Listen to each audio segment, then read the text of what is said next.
In this video, we're going to look at the ultimate snooker player, or more specifically, what can you do to become the best version of yourself?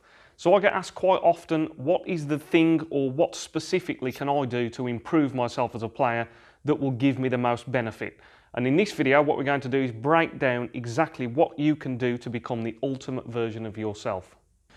Okay, so the first thing I want to say about this is that there isn't one specific thing that we can do to improve our game and improve us and take us onto that next level. It's really a collection of lots of different things, and if we improve in all those different areas, then we ultimately start to become a better player. So in this video, I'm going to break it down into three different categories. So we're going to look at technique, we're going to look at decisions, and we're going to look at our temperament.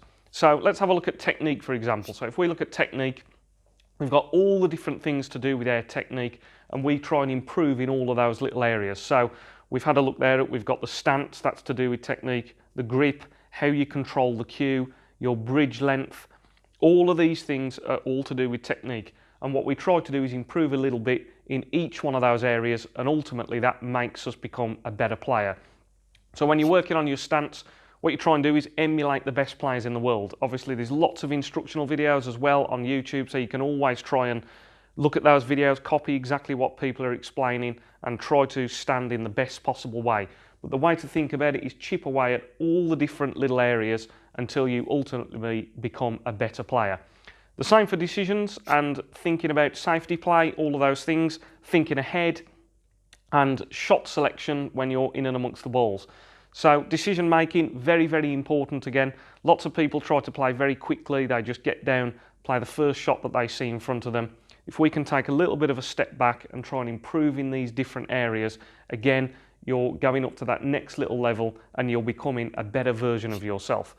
Same for temperament. That's again, very important. Self-belief, staying calm, all of these things, these little things to do with temperament. If we can work at becoming a better version of ourselves and becoming better than we were last week, that ultimately helps us to become a better player. So I'm going to try and get everything right with my technique here. So hitting the white up and down the spots here that I've covered in other videos is an excellent diagnostic little tool here that we can use for trying to tweak our technique and move everything into perfect positions. So it would be easy here for me to just get down on the shot however it feels comfortable. Lots of people just play the shot, whatever feels comfortable for them. So what we're going to look at here is getting everything into a good position.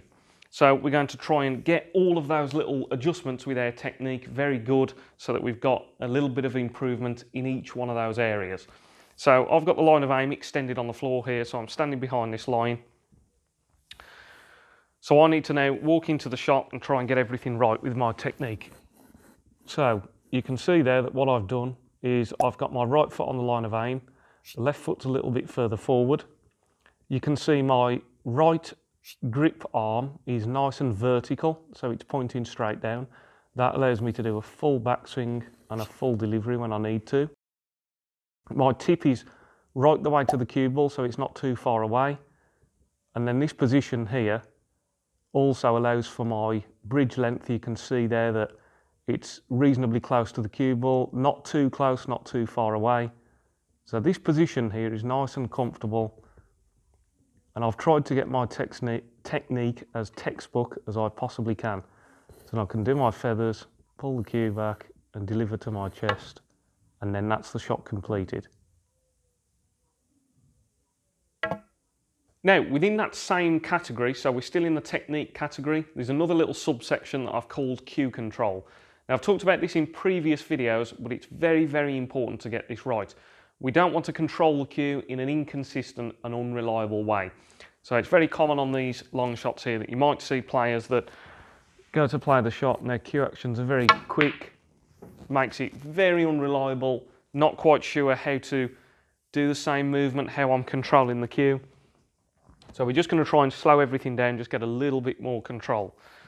So I've talked about this in previous videos. I'm lining up the shot from here, walking into the shot.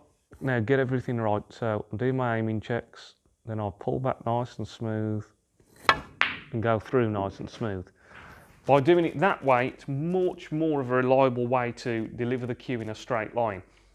I've got a repeatable technique there, where I'm aiming up, making sure all my aiming checks are done. I'm bringing the cue back nice and smooth and in control, and then going all the way through to my chest with my grip hand, keeping still on the shot, and that's much better cue control and much more reliable. Right, so now we're going to look at tactics and tactical play. So in this little category, we've got the subsections: safety play, thinking ahead, having a plan, and shot selection. In previous videos, I've covered shot selection, thinking ahead and having a plan. So let's focus on the safety side here and talk about some of the things that I'm thinking when I play safe. Now, I think at first players don't put much emphasis on safety play because they want to be in, potting balls and scoring. And that's absolutely fine. You've got to be able to score at snooker, because if you can't score points, you can't win frames and you can't win matches. But what we're going to focus on here is the safety play for a second. If we can go up that next level again, what we're trying to highlight in this video is improving in all these different areas so that we become a better version of ourselves each time we play. So I'm going to play the first 2 or 3 shots here. So I'm going to break off and then talk through some of the things I'm thinking when I play safety shots. So, normal break off here, last red, right hand side, bring in the white, round the table, missing the blue, and then somewhere in behind this green. And I'll be very happy with that. I've played an excellent break off shot there. I've actually snookered my opponent on every single red on the table. So what could I do here now then to try and leave the white safe? Let's have a look. So, I've actually played a very good shot there. I'm in a little bit of trouble.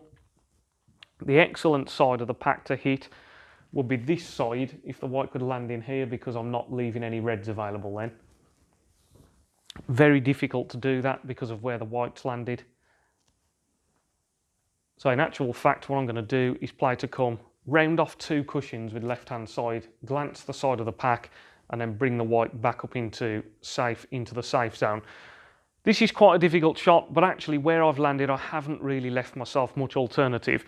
If I play the shot where I come off this cushion and land into these reds, my opponent's got a pot on this red. If I try and come off the 2 cushions and land in behind this red, if I don't hit it perfectly behind it, I can easily just leave my opponent straight in the balls. So I'm going to risk a slightly more difficult shot and try and bring the white round off 2 cushions, glance the reds, and come back down into the safe area. So you can see what I tried to do there. So I'm actually pretty pleased with that shot because I'm snookered on all reds and I haven't left my opponent an easy shot. Now that would go back in a game. Always erring on the side of hitting those reds thin to begin with. So I'm somewhere back where I was. Let's try that shot again.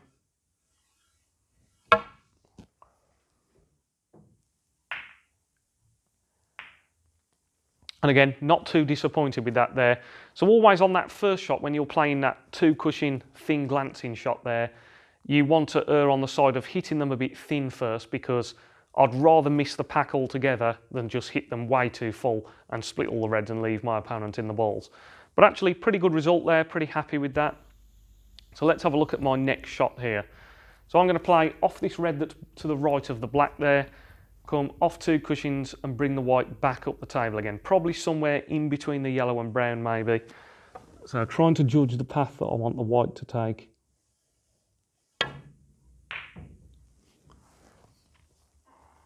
So in between that yellow and brown there, not too bad. But all of these things I'm trying to consider all the time. I'm trying to pick a path for the white. I'm trying to make sure I concentrate on where that red is going. Very important. It's no good getting a good cue ball if that red ball goes straight over the corner pocket. So again, put some more importance on your safety play.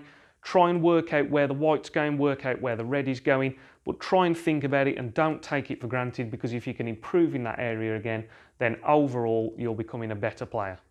Now, the last area that we want to look at is temperament. So this can include things like having self-belief, staying calm, not losing your temper, trying to stay in the moment and stay present when you're playing the game.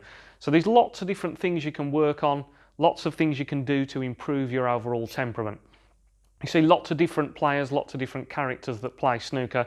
Someone like Mark Selby is a fantastic example of somebody that has a fantastic temperament when playing snooker. It doesn't matter if Mark Selby goes 4, 5 frames behind, he still applies himself 100% and plays the match all the way to the end, giving 100% effort. Lots of players, if they get a bit frustrated, they find themselves 1, 2, 3 frames down. They'll then get frustrated, almost throw the towel in, and not bother to carry on going through the correct things, doing the correct things, going through their pre-shot routine, making sure that they treat the match one ball at a time. So it's very important to try and copy people like Mark Selby, who's had incredible success in his career, not only winning matches when playing incredibly well, but also winning matches when he's not quite at his best, but by always giving 100% effort. So, as always, I hope you enjoyed this video. I wanted to really highlight there that there's not one specific thing that we do to improve our game and to become a better player. We improve in all these different areas that we've highlighted today. You try and improve a little bit each week in each of those sections, and then overall you become better and better, and you're a better all-round player. As always, if you did enjoy this video, please give the video a like. If you want to see more instructional videos and practice routine videos just like this, please subscribe to the channel. You can also support these videos on Patreon, so for anybody that wants to offer a little bit of extra support, the link for that is in the description below. For anybody that wants to book any personal one-to-one coaching sessions, I do those with players all the time on the table, so have a look at my website and my details, my email in the description below. So if you wanted to get in contact with that, please do. As always, thanks for watching. Cheers.